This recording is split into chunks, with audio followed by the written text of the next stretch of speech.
Hello, everyone, and welcome to Small Business Evolution. I am Donna Miller, your host, and I'm here today with Janet Neal, who I will tell you much more about in a moment.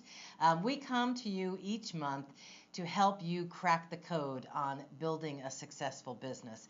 For the last 23 years here at C3 Workplace, we've helped companies to start and grow by providing on-demand office space, back office support, and educational and advisory services. And this TV show is part of our values of teaching what we know.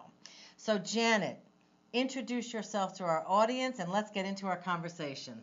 Thank you. First of all, thanks so much for having me. It's always a delight to be with you, Donna.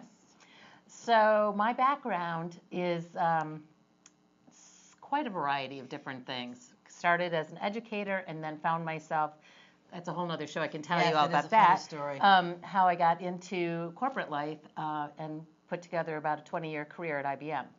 And during that time, most of that was spent in sales and marketing. And I happened to keep having children during that time. You did? Yes, 3 kids. And after my second child was born, I came back and I was working for this gentleman who was so forward-thinking. This is in the early 90s. And he had a belief that a balanced employee is a productive employee. And saw me coming back from this maternity leave. I had 2 small children at the time. And he was self-aware enough to know that if he kind of professed this, people wouldn't believe him because he was a total workaholic. So here I come, the good corporate employee, and he pulls me aside and he says, Janet, I'd like you to start a work-life balance initiative. And of course I said, yes. And I had never heard the term before. I had no idea what that meant. And so what I did, I was given free rein. It was the first initiative of its kind in New Jersey for IBM. And I put together a cross-functional, cross-level team of people, and we just brainstormed. What would make it so that when you're at work, you're at work, when you're at home, you're at home?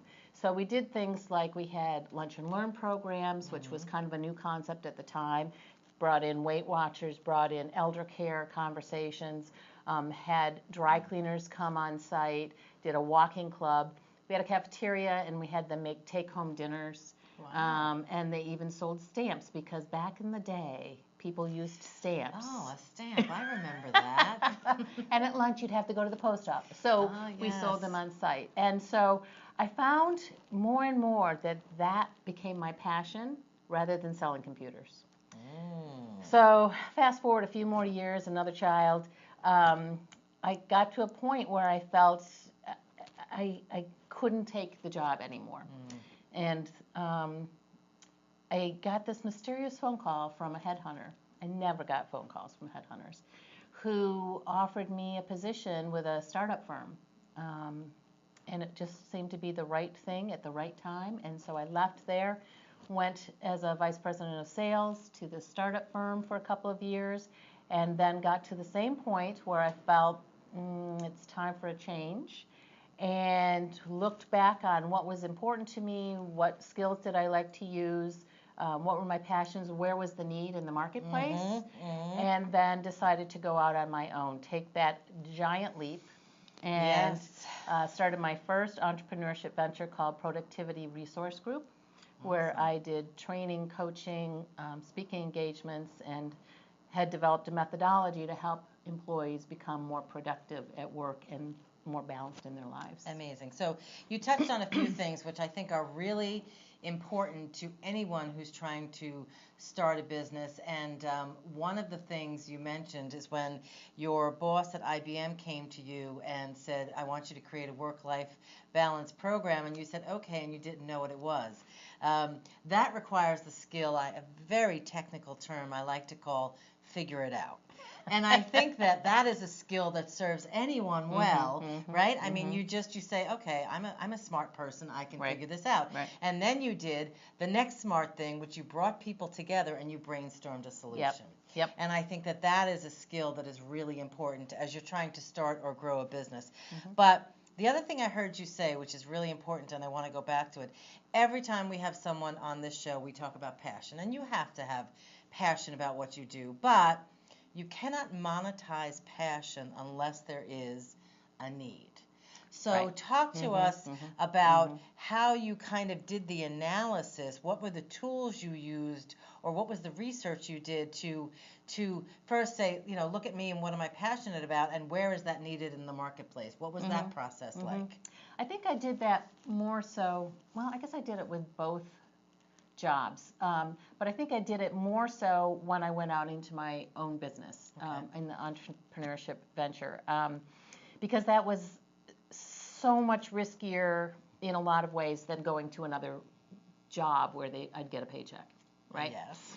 A little bit more risky, yeah. Yes. So what I did was I just did an analysis of how much people were paying for these work-life balance seminars, these lunch and learn programs, how many contacts I had, about how many I thought I could do in a month, and that versus how much I was getting on my paycheck. And it there's a risk because it was not a given that I was going to get those, but I saw that there was, number one, there was a need in the marketplace for something like this. Two, I had the skill to deliver it, and I had a unique proposition. I had this new methodology. And three, I was confident enough about my sales skills, going back to my previous career, that I knew I could at least get in the door. And once I got in the door, I probably would be able to do what I set out to do. Awesome. Now, so that was when you started the productivity research group, and that's when we first met.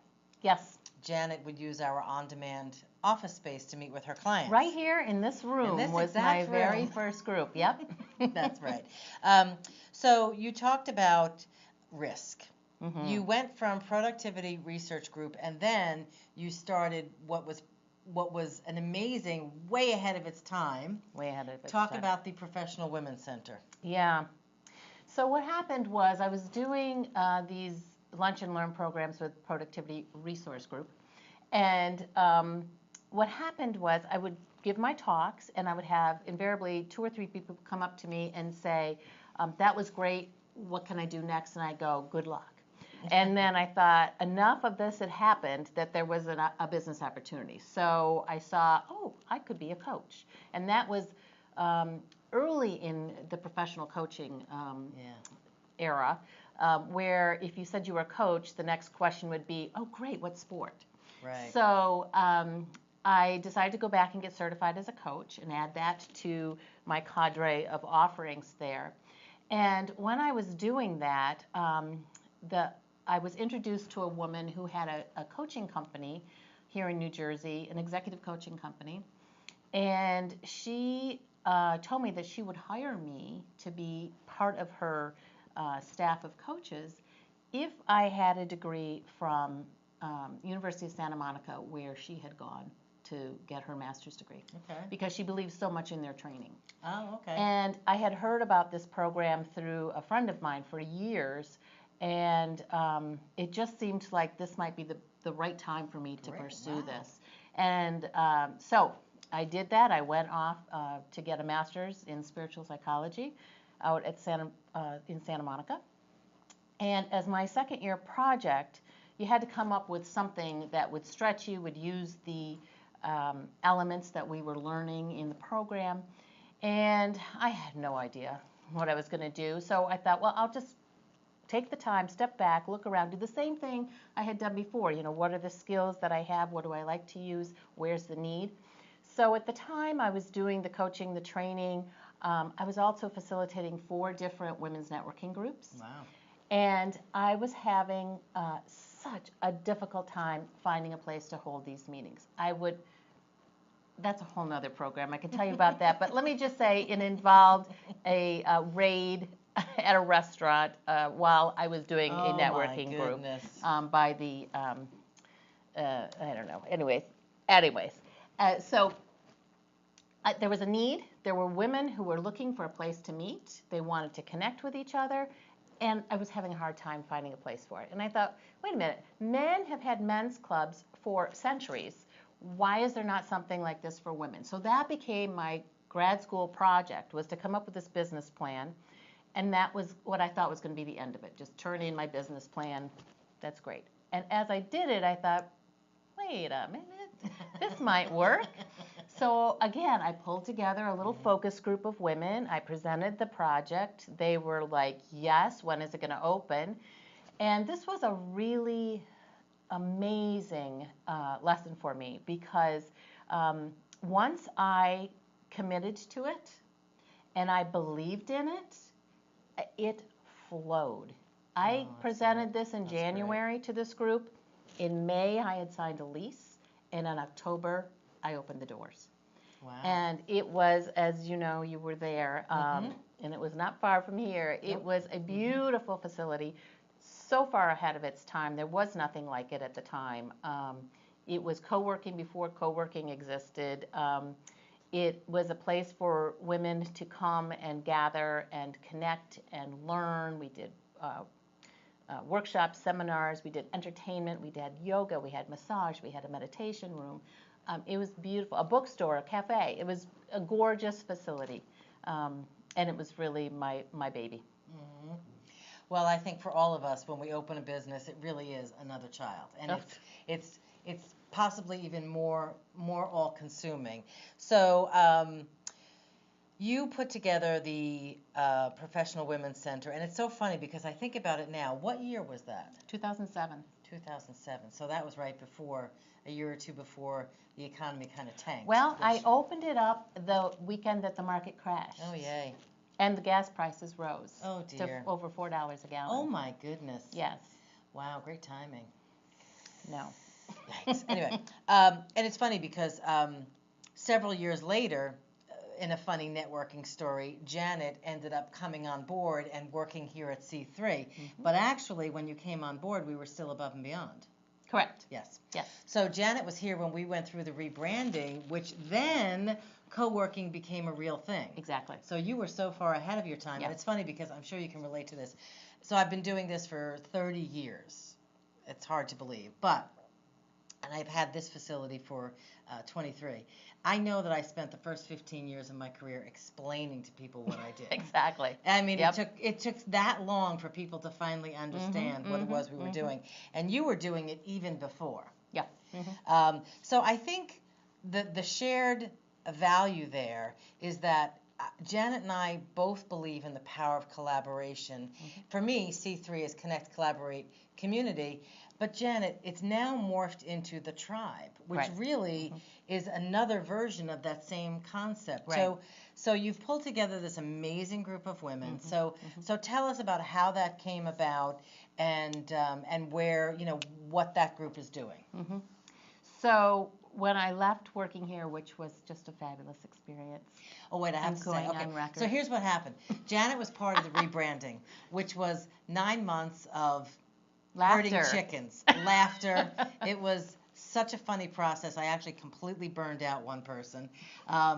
But we were laughing. We were having fun. She was a little more serious than we were. But it was a great process. Yeah, not Janet. We had fun. Janet helped me through the rebranding. She helped me through the renovation. She watched me open the second location. She went on a retreat one weekend. She came back. She sat in my office and she said to me, "I've helped you fulfill your dream. It's time for me to pursue my dream." And what did I do? Cried. I did. I cried, but I knew she was right, and that's what this is always about. It's always about helping the next person achieve what it is they're trying to achieve. So tell us about the tribe. That was my precursor to. Thank you. Yeah, so that's exactly what happened. And again, at that time, and I didn't know what I wanted to do, but I did realize it was time for me.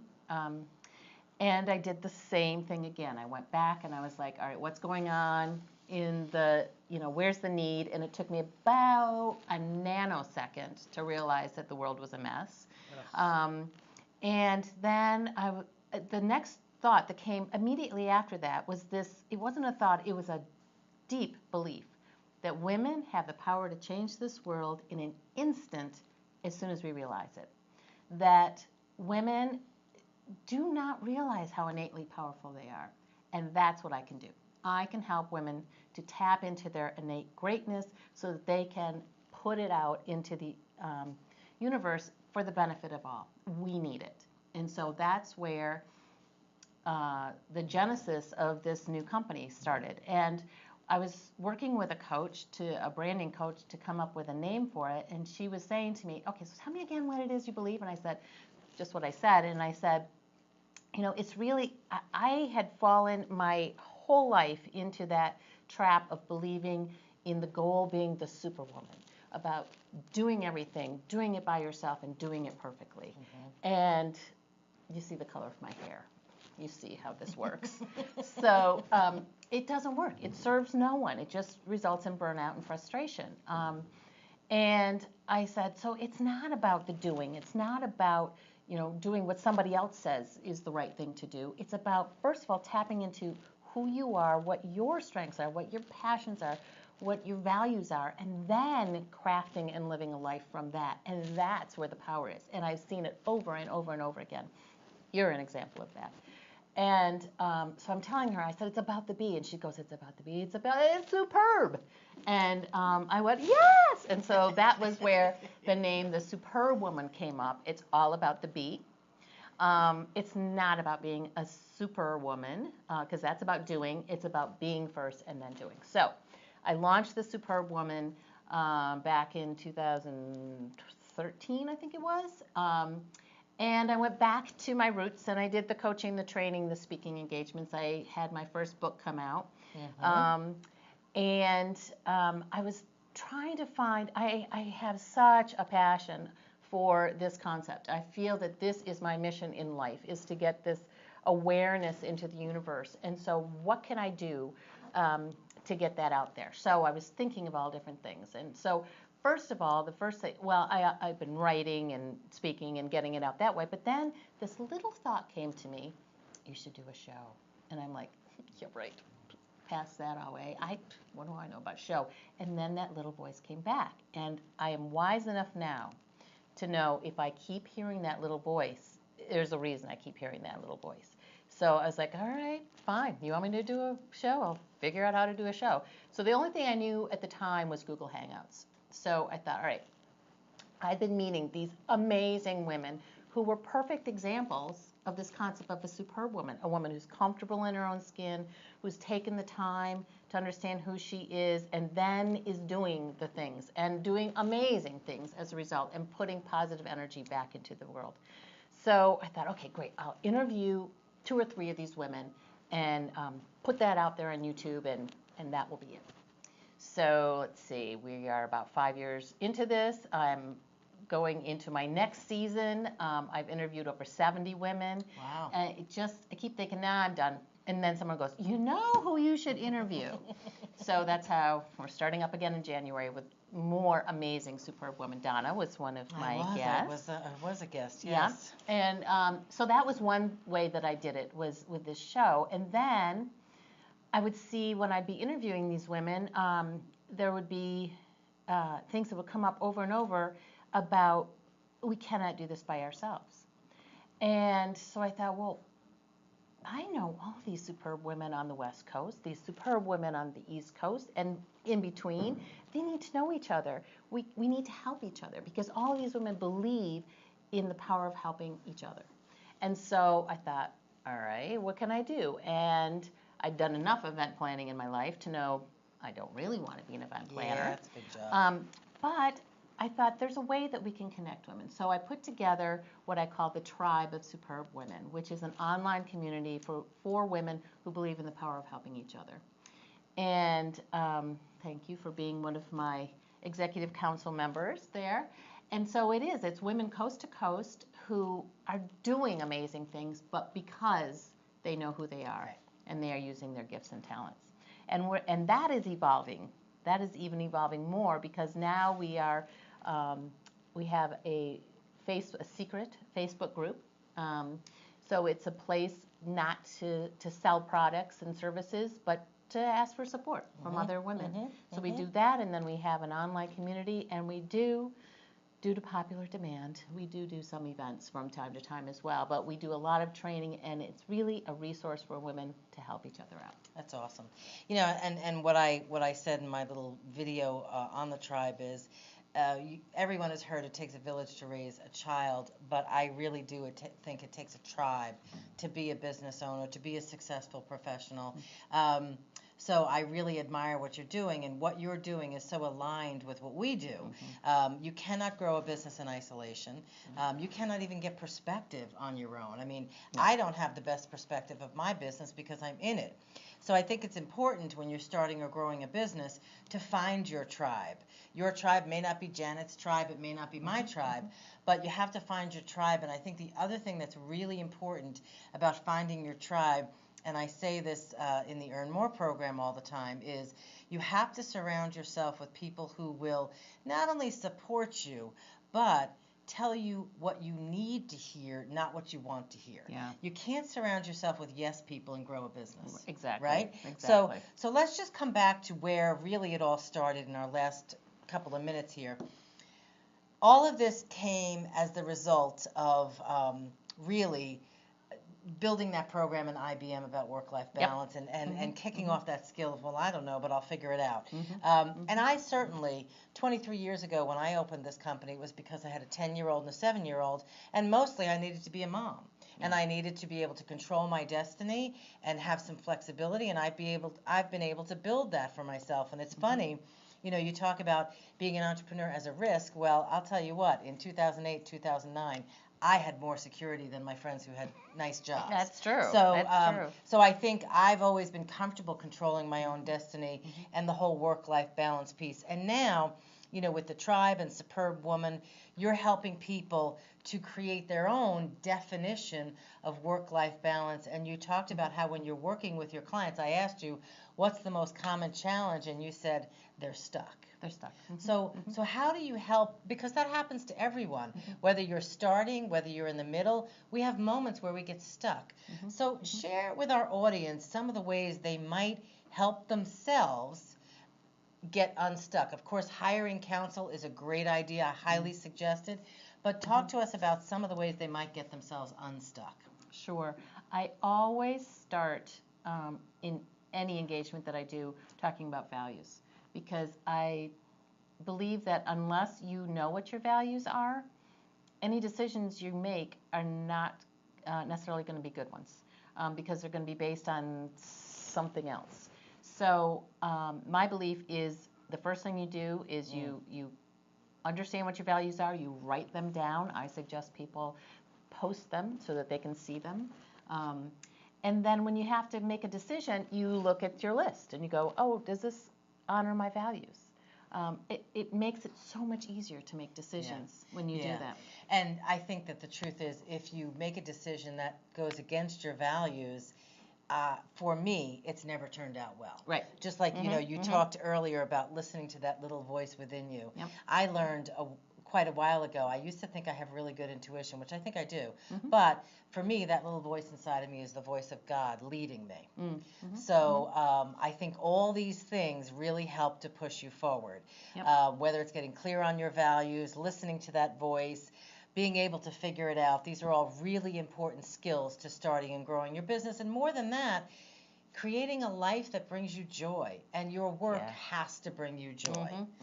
So, Janet, it's always great to sit down and chat with you. Before we finish up, I have a couple of questions for you. These, okay, ready?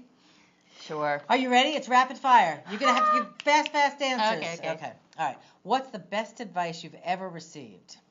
Trust your gut. If you had a superpower, Superb Woman, Superb, to help you be successful in your business, what would you want it to be and why? Wow. Oh gosh, I have to think about this quickly. A superpower. I would say if there's something that I could do to facilitate bringing people together, I don't know what you would call that. Maybe teleporting.